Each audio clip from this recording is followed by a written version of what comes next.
اظہار کر کے پڑھیں گے، غنہ نہیں کرنا ہے. من یا من اس طرح نہیں کرنا ہے. من خیرن اس طرح پڑھنا ہے صرف ظاہر کر کے. من خیرن دو زیر کی تنوین کے بعد تا ہے، باقی بچے 15 حروف سے یہاں پہ اخفا کریں گے.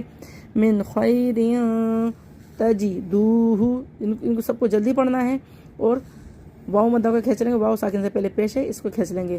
من خیرن تجدوہ عند، حلق کو بند کر کے کھولیں. عند نون ساکن کے بعد دال آ رہا ہے، باقی بچے 15 حروف سے یہاں پہ بھی اخفا کریں گے. عند اللہ، لفظ اللہ کلام سے پہلے زبر ہے، اس کو موٹا کر کے پڑھیں گے. عند اللہ، یہ ہی نہیں پڑھنا ہے، ہی پڑھنا ہے، اس کو ایک الف کے برابر کھینچ کے پڑھنا ہے کھڑے زبر کو.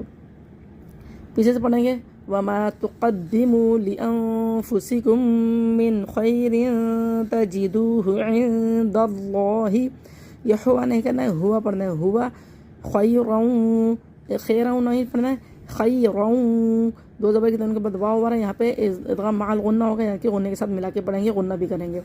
عند اللہ ہوا خیرًا واعظم، حمزہ کو عین سے ملا کے پڑھیں گے حلق کو بند کر کے.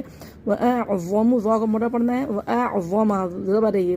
واعظم اجرا، دو زبر کی تنوین حالت وقت میں الف مدہ سے بدل جائے گی، دو زبر سے ایک زبر ختم ہو جائے گا، ایک باقی رہ جائے گا، تو یہ الف مدہ بن جائے گا. واعظم اجرا وما تقدموا لانفسكم من خير تجدوه عند الله هو خيرا واعظم اجرا.